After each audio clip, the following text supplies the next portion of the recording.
And as we reach 4:30 here on the East Coast, we welcome so many of you back to our SUNY Spectrum content. I'm Joe Storch. I use he and him. I'm an associate counsel in the SUNY Office of General Counsel, and I'm one of the people who was privileged to work on this Spectrum conference. We invite you, as we often do, as we always do, to turn your camera on, especially late in the afternoon, if you are able and available to do so, to be able to have that kind of conversation atmosphere. We can't be together in person this year, maybe next year, but we can't be in person. So turning the camera on helps to have a bit of that feeling of being together.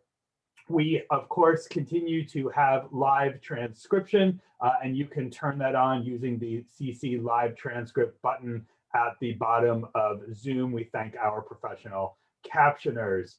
I get the privilege of introducing one of our great student affairs leaders, Dr. Jeffrey Putman. Dr. Jeffrey Putnam, Jeffrey, as we all call him, had the great and fortunate timing of becoming president of the Council of Chief Student Affairs Officers for the State University of New York during the craziest year we would ever have on record. It seemed like such a quiet beginning, programming, events, working with NASPA and the like, and turned into working over the course of, I believe, 2 years and leading our vice presidents through the most difficult time in the history of our university, and of course, the most difficult time in the history of our nation.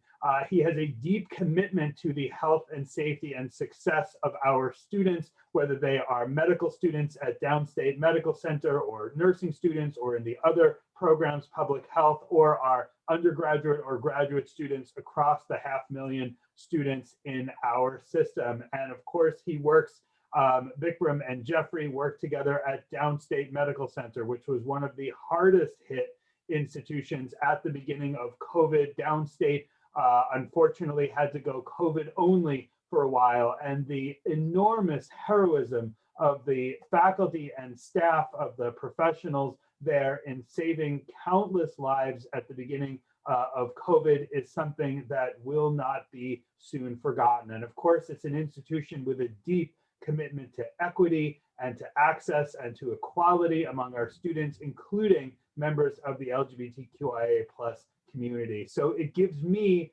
personally gratitude and pleasure to introduce someone who I've long looked up to, my friend Jeffrey Putman, to start up this Spectrum session. Thank you, Joe, and believe me, the feeling is mutual. Thank you, Joe, for all that you do for SUNY and for all of us. So I have the distinct honor of introducing our speaker for this session. And this session is being convened by me, and by the way, Jeffrey Putman. I use he, him pronouns, and I have the honor of introducing Vikram Pagpatan, who's an assistant professor here at Downstate in our occupational therapy program, and also serves as the admissions coordinator for that program. And Vikram has extensive experience in providing occupational therapy services to clients of all ages. He's a certified autism specialist and board certified telepractice specialist. He's well versed with the rehabilitative application of technology within clinical practice across the lifespan and throughout multiple platforms. He's held advanced clinical positions within the Department of Veterans Affairs and is a practicing assistive technology professional, has strived to improve veterans' quality of life through the application of innovative rehabilitative practices, and as a dedicated educator, he teaches theory and practice, school-aged pediatrics, Foundations 1, and the assistive technology course within the core curriculum in Downstate's occupational therapy program. And he's also a Doctor of Education candidate, and we all support our colleagues in getting further education. So without further ado, I wanted to throw it over to my colleague, Vikram Pagpatan. Thank you. Thank you, Dr. Putman, and a huge thank you to the SUNY Spectrum team who have worked tirelessly to put together an outstanding and innovative conference for us all, even during a pandemic. So a huge thank you to everyone within SUNY Spectrum. My name is Vikram Pagpatan, and I will be announcing the slides as I move forward in regards for transcription purposes. My name is Vikram Pagpatan. We're now on slide 2. My preferred pronouns are he and him. I'm a proud Indian American, born and raised within New York City, and I'm an honored member of the SUNY Downstate Health Sciences community. I am presently a faculty member and a director of admissions for the occupational therapy program, and also serve as a chair for admissions for the School of Health Professions at SUNY Downstate. I am pleased to present this topic as it relates very closely to what I believe is truly holistic practice within healthcare education and healthcare practice. It's difficult enough to prepare clinicians for a healthcare system, but a healthcare system that's always changing is much more difficult. It's changing not only according to politics, but it's changing according to technology and to political and societal views. The title of my presentation is Addressing Health, Equity, and Inclusive Practices Within Simulated Clinical Healthcare Education, Preparing Modern Day Clinicians. We're now on slide 3. Our session objectives will include discussing implications of medical and social models of healthcare education and how they impact student development. Next, we to discuss how inequities within the healthcare system impact student development. Third, to discuss how underrepresented and marginalized consumer populations are portrayed within current practices and how healthcare can fight back. And last, to discuss strategies within evidence-based supported research practices in regards to preparing healthcare students in addressing the needs of the LGBTQIA+ communities. Alrighty, we're now on slide 4.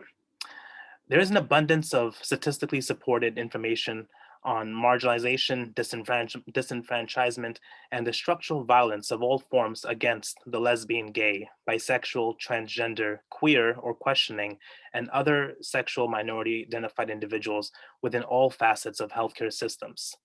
Aspects of healthcare include awareness of resources, access to primary and specialty care, mistreatment and discrimination by unequipped healthcare systems, and a general distrust for the healthcare system in its entirety.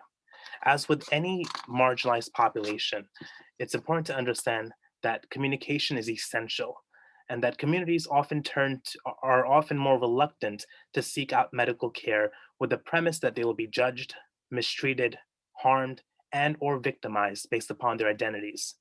The premise of this slide is to acknowledge that the current healthcare system has a long way to go in not only improving, but also repairing the disenfranchisement of the LGBTQ communities and in the path to be more inclusive and equitable in regards to what the definition of health and wellness should be. We are now on slide 5. LGBT emerging adults between ages of 18 to 29 face additional challenges related to the developmental stage and evolving gender and sexual orientation identities. Emerging adults as a group demonstrate lower rates of healthcare use than other age groups. These problems may be compounded for LGBTQ adults who may experience difficulties disclosing their sexual orientation and or gender identities to providers and learning to advocate for LGBTQ specific health needs. Even more concerning is the amount and frequency of structural violence faced by LGBTQ people of color in forms of both internal and external forms of violence, classism, and varying forms of indirect and direct homophobic aggressions. An example of an inequity within the healthcare process is the absence of inclusive language and how that can foster a lack of trust, respect, and rapport within the healthcare delivery process. And as an example, during a research study with a group of students on the topic of sexuality and wellness within occupational therapy, one of my students told me that he didn't think it was necessary nor important to use a pronoun other than what he thought the patient was in respects to gender, and was unable to fathom how that would impact the patient and their trust. This example is one of many, with an emphasis on not only the need to do a better job within education, but also in terms of facilitation of supporting professional and ethical development within future healthcare leaders. That is essential, aside from just didactic and didactic forms of learning outcomes, such as exams or case studies or assignments. We need to do a better job in developing not only professionalism, but ethical development of future healthcare leaders. We are now on slide 6. When communities of individuals face difficulties in basic access to quality healthcare, follow-up care, and specialty care, a residual effect of this inconsistency can result in a heightened risk of primary and secondary health concerns, and the intermittent treatment of such conditions can also cause an increase in mortality rates. As a healthcare educator, it is essential that I strive to expose students to an array of life events that can impact a client or patient in forms of other than just medical areas of concerns. When talking about holistic practice, we need to discuss how healthcare students can also encompass social, psychological, behavioral, emotional, and spiritual forms of information when addressing both primary and follow-up care. Students must understand how both internal and external factors can influence disease progression for the better and for the worse, and how these factors require intuitive, ethical, and sensitive forms of clinical practices that must develop over time and with exposure. So in regards to consequences based upon disparities, we have to understand that healthcare students must think about the future as opposed to just the now. How does one's geographic location impact the development of a condition and or the progression of a condition? For example, my students often think about in Brooklyn, there is a difference in a nutritional aspect of understanding what health and wellness is. When there are items that cost less than $2, $3 as compared to groceries that cost more than someone's rent, decisions have to be made. And those cultural sensitivities also influence one's health and wellness. So it's important to understand that there is an abundance of information that makes up a patient and or client, not just their medical condition. We're now on slide 7. When discussing inequities within healthcare, we also have to address the topic within education. Many students and even academics still account the LGBTQIA community as a single population, but this is incorrect in many respects. It is imperative that educators start off with an open discussion on terminology, abbreviation, acronyms, and labels that may apply to each of these communities, so we can start to build a common language across the board for healthcare education. It's important that academics and students are not just Googling what something means, but rather accepting of the abbreviation or accepting of the pronoun and how it impacts best practice within healthcare. As an educator and clinician within practice, it is imperative that I acknowledge and account for the various intersectionalities that also impact an individual's identity when addressing any of these communities. Variables of culture, politics, biological constructs such as age, socioeconomic status, and religion can influence the composition of identity in many ways and can be accounted through from a holistic approach to healthcare education. How do we prepare nurses, physician assistants, doctors, therapists to do a better job in accounting for who the individual is when it comes to patient care, as opposed to just a diagnosis? So it's important to really kind of fall from the medical model and progress into a much more holistic aspect of healthcare education. Okay, we're now on slide 8. When talking about socioeconomic status, race, and geographic locations of upbringing, we are dwelling into a very social model of healthcare education and healthcare practice. As influenced by the Great Depression, the industrial age, and the boom of technology, healthcare models of practice have always been shifted significantly based upon their ever-changing identity of society and societal perceptions. Aside from being defined by your age, gender, and the reason for your visit, the social model takes healthcare practice to a whole nother level in regards to encouraging healthcare providers to foster a deeper understanding of their clients' occupational identities. What makes you tick? What roles define you? What do you value? What are your experiences? How do you perceive your disease and or diagnosis? What are your cultural aspects that impact your disease and or diagnosis? And so on and so on. Questions that are much more holistic can foster a greater understanding or much more of a qualitative understanding as to the perceptions of, again, disease and progression, but also health and wellness. Okay, we're now on slide 9. Barriers will always continue to exist when there's a lack of knowledge, and to say that barriers must be perceived as hardships can also be argued as incorrect.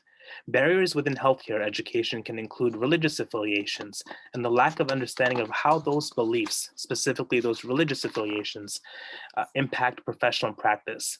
Faculty or instructors not knowing how and where to start, as well as not feeling competent in the subject of area of the discussion, can also be considered a barrier. Now, these barriers are not irreversible. As per research, many professions such as nursing, pharmacy, medicine, allied health, and social work have reported that the largest barrier within addressing this education within healthcare curriculums is religious affiliations or various religious affiliations. Now, in regards to religious affiliations, there are a lot of practices that educators can partake in regards to compromise, but also kind of educating students on their roles between a professional versus a student. In regards to ethics and morals and codes of conduct, there are a lot of compromises that must be made in regards to not only just respectfully separating a religious affiliation from professional practice, but acknowledging that the code of ethics supersedes what professionals do within healthcare, which is again to not be biased and to not cause harm. So, in regards to actions that can be preceded as based upon religious affiliations, healthcare practitioners are ethically obligated to do no harm. So incorporating any form or as many forms of ethical education within healthcare curriculums is a great way to kind of address this very sensitive topic. All right, we're now on slide 10. We will now discuss some research-supported strategies that can work in addressing the preparedness of healthcare students when working within these communities. Modeling and observational learning, as heavily data supported from decades of research as supported by Bandura and Skinner, have provided us with a great framework on peer-to-peer modeling, symbolic modeling, and the power of overt observations as effective instructional strategies for educators when addressing difficult concepts of learning through pedagogical strategies.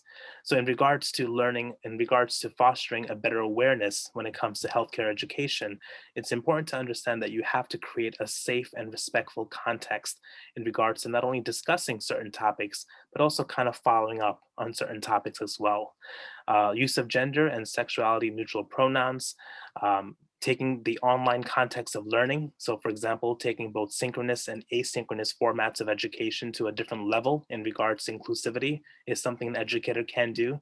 Also fostering great discussion boards or ongoing discussions through a semester-long process is a great way to kind of work with students' comfort levels, as comfort levels may not always be apparent or active in the very beginning when addressing these topics. All right, we're now on slide 12. Now let's talk about the context. There is no such thing as a singular context within the healthcare model of practice or education. When a patient is making an appointment via phone call or filling out a questionnaire online, to the atmosphere and the ambiance of the facility upon entering, or how they're treated by not only the primary provider, but by the medical assistant, by the nurse, by any other provider that's within the vicinity, is all a part of the healthcare experience. So in regard to understanding how the context influences individuals' rapport, trust, and confidence is tremendous when addressing what a healthcare practitioner can do to foster a much better environment, but a much safer interaction between a patient and a provider. So it's important to understand that it doesn't just start from when you're sitting in front of a client. It starts upon the initial contact with that institution and or service. Yeah, we're now on slide 13. So let's discuss microaggressions and how they impact healthcare students' development of ethical and professional skills. A quantitative research study examined older adult LGBT adults and their desires regarding their healthcare, in which several participants reflected on the need for clinical environments to demonstrate inclusivity of the LGBTQIA persons through appropriate communications with patients and their partners, as well as visual cues in magazines on other materials that reflect attention to diversity in gender and sexuality. There are various forms of microaggressions that can persist in regards to not only the healthcare experience, but also within the healthcare education space.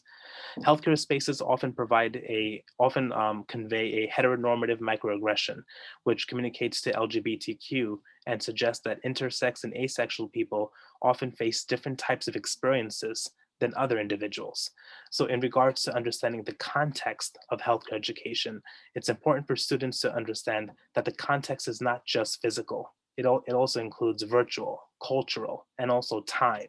So in incorporating a multifaceted approach to holistic contextual practice is extremely important.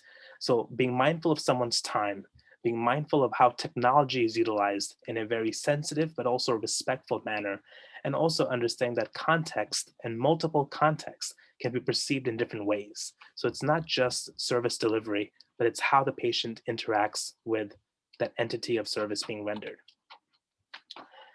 We're now on slide 14. So simulation training is an excellent method in fostering the aforementioned skills in regards to the presentation. So in regards to microaggressions, the term microaggression can be defined in many ways. Looking at it from a medical model, microaggressions are discrete insults that are directed towards underrepresented or stigmatized groups, whether the perpetrator is aware of the offense or the impact of the microaggression can be harmful and or invalidating. Microaggressions can also be defined as statements, actions, or incidents regarded as an instance of direct, subtle, or unintentional discrimination against members of a marginalized group. In regards to simulation education, one of the great tools that I've experienced within Downstate in correlation or in support with the College of Nursing is simulation healthcare education training in regards to how to really prepare students in the field that is safer than the clinical aspect of trying out their skill sets. So simulation training is a gigantic form of a structured and also semi-structured form of education that a educator can really hone in on when trying to kind of set certain variables in play for exposing students to what they might be perceived, to what they might experience out in the field. In regards to simulation training, it's really just more of a way of exposing students to a different level of insight and awareness when it comes to hypothetical situations that also represent how underrepresented or marginalized communities, such as the LGBTQIA communities, can impact in regards to client care or patient care.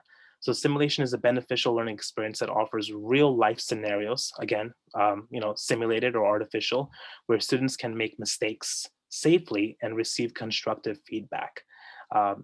When engaging in this type of learning with occupational therapy students within Downstate in combination with nursing students, it was a beautiful sight to really understand how peer-to-peer mentoring and peer-to-peer modeling really came into play. A controlled environment through simulation is a great way to kind of not only shed insight, but to allow students to really make the mistakes that increase learning, not just learning for the purpose of getting a grade or kind of passing a course. So simulation training through assessments, through simulated interviews, through simulated assessments of patients, both physical, mental, and cognitive, can really hone in on those skill sets that could be applied to the clinical practice or fieldwork practice. In regards to simulation education, it can be difficult in regards to setting up the perfect environment. However, simulations such as role play and also simulations such as mock interviewing can be effective tools for healthcare educators in allowing students to express and experience those skill sets that are not always taught within the classroom. One of the biggest hurdles that I've encountered with simulation education training is that making mistakes is perfectly fine. And it's okay to do so when there's constructive or critical feedback that is always given at the end or during performance of any type of activity. So it's important that students learn from each other, but it's also vital that students are exposed to how other students and clinicians or educators or academics also experience that same situation. So a lot of what simulation education is a discussion. It's a discussion of topics that sometimes are considered taboo or sometimes are considered too sensitive for the healthcare model or in the healthcare context. A beautiful aspect of Downstate's resources is that we have an entire simulation lab where the College of Medicine, College of Nursing, and other schools, such as the School of Health Profession, can partake in through an interprofessional approach to education. So it's an amazing sight to see where medical residents learn from nurses, and nurses are learning from physical therapists, and physical therapists are learning from physician assistants, and so on and so on. So the real idea of interprofessional education, but in the context of simulated education, is a great arena for students to come out of the classroom from didactic learning and to experience a real form of experiential learning. So when talking about healthcare education, we cannot skip the topic of social media, and we cannot skip the topic of technology. Healthcare has gone a long way when it comes to technology access and information access, but a lot of the notions of health literacy or technology literacy must be represented within healthcare curriculums. Not all patient populations are acclimated to using smartphone technology. In terms of a cultural approach, it's not a given that every patient population or community knows how to access their health records or even adapt or modify their health information as they see fit. So for individuals within the LGBTQ communities, it's important for healthcare practitioners to understand that the social media networking sites are not just for leisurely purposes. They can be much more than that, especially in regards to support and access to other groups of individuals. So for healthcare practitioners, it's important to utilize social media carefully, safely, and ethically as a tool rather than as a leisurely pursuit for most individuals. There's a lot of information to be had from social media, but we have to do it in a very scientific and ethical way as opposed to just leisurely access. So I always say that we should leverage technology in a way to not only entice students to learn more, but to kind of foster a greater understanding or a deeper understanding of the content if it's more acclimated to their generation, such as the technology realm. So in regards to cultural sensitivity and cultural competency, it's important to integrate LGBTQ health education into pre-licensure curriculums and to advocate for the inclusion of that content across all professions, from nursing to allied health to medicine. It's important that clinicians be exposed to these communities and be exposed to different ways of addressing their needs, not just in practice or not just in clinicals or in field work. That's too late in my opinion. Integrating soft skills education and experiential forms of learning is also critical. Soft skills are very difficult to teach within academia and much more difficult to teach through just didactic forms of learning. How do you teach maturity? How do you expose individuals to different forms of professionalism? It has to be through experiential forms of learning, not just PowerPoints or quizzes or tests, in my opinion. Lastly, integrating emotional intelligence into healthcare curriculums or health science curriculums is going to be essential in the next upcoming decades. Patient populations are becoming much more literate when it comes to understanding what services are being provided and why. It's important for healthcare practitioners to develop their interpersonal skills, their comprehension skills, but also their forms of active listening that can only be encompassed through emotional intelligence to not only better serve underrepresented communities, but to really foster a sense of collaboration. It's not just the provider and the patient. It's working together for the same outcome. So from a downstate perspective or from a health science perspective, it's important to kind of incorporate multiple courses within the health science curriculum that touch upon these topics.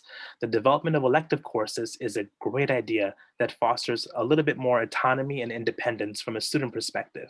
Let students choose their courses, either from undergrad or graduate level education.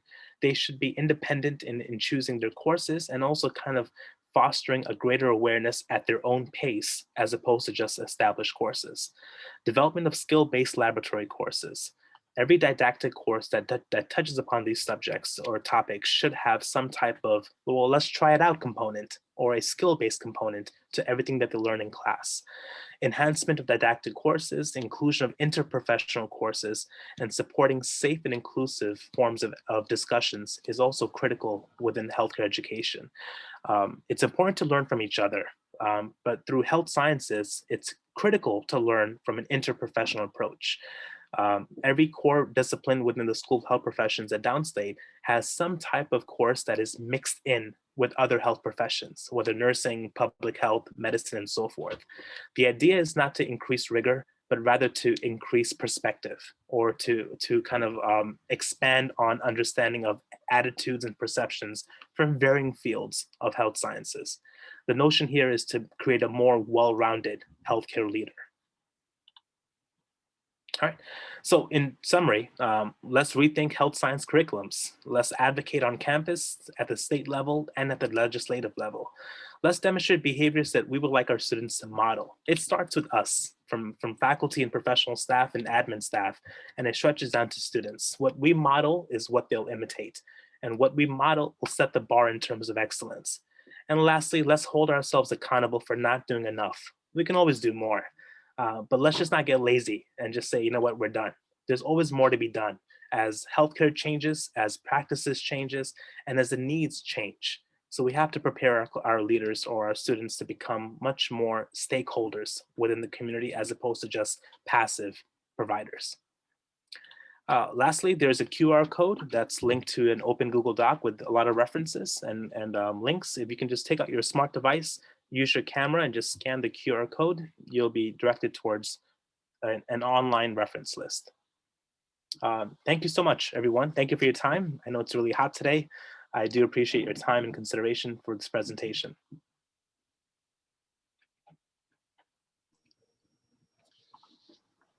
So thank you. I wanted to make sure I did neglect to say at the beginning, if there are any questions, please feel free to put the questions in the chat room. We do have a little bit of time left over.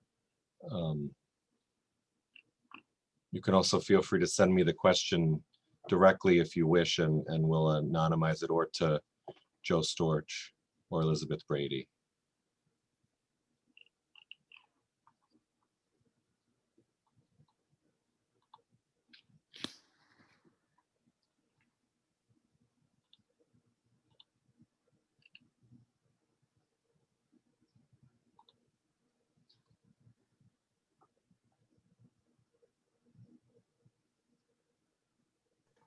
I haven't seen a question yet in the chat, but I have seen quite a bit of gratitude for this presentation.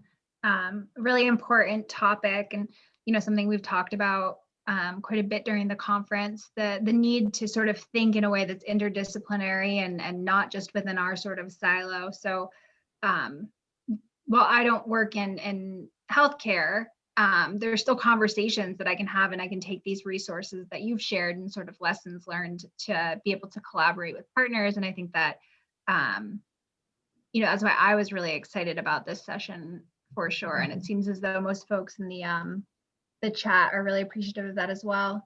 Yeah, thank you. I really do appreciate that. It's not an easy topic, especially when there are different ways of approaching the content.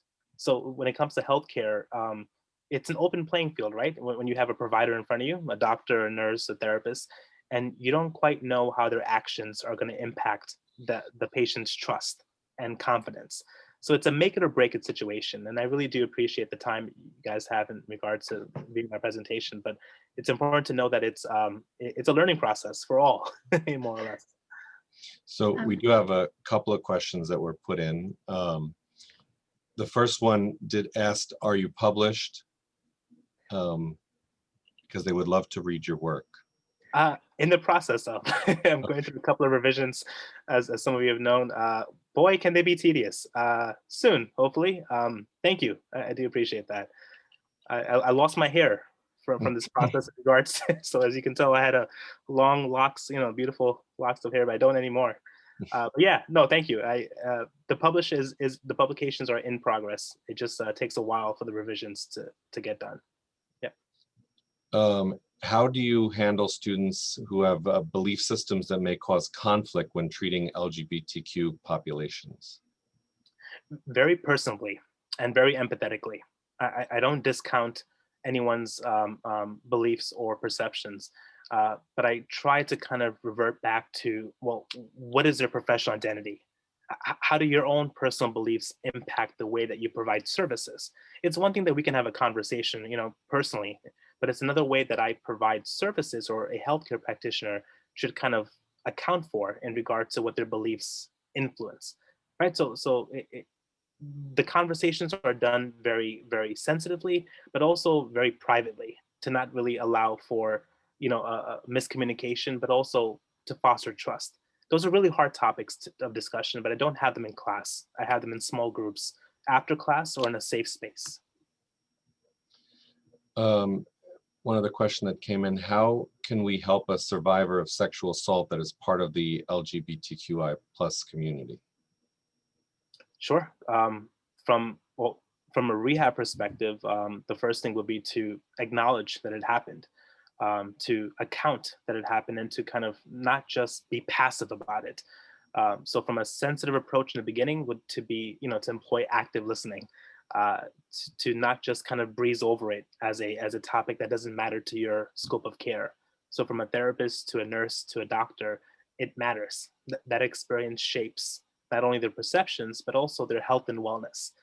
So my answer is to not discount it is the first step.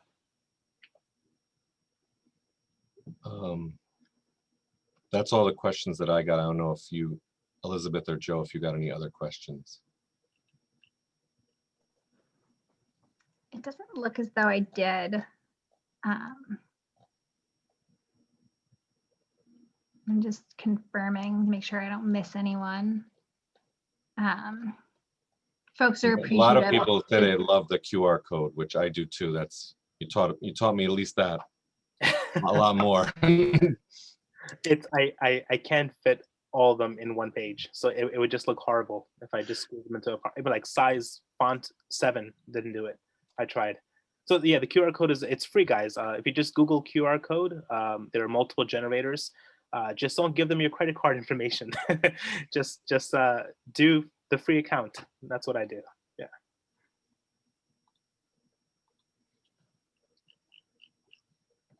Well, thank you so much for this presentation. Such an important topic, and I found it to be very valuable, and I think that folks in attendance did as well. I guess we'll be able to close a little bit early. We can keep this open if folks do have questions that come to them. If not, send them to us and we can pass them along.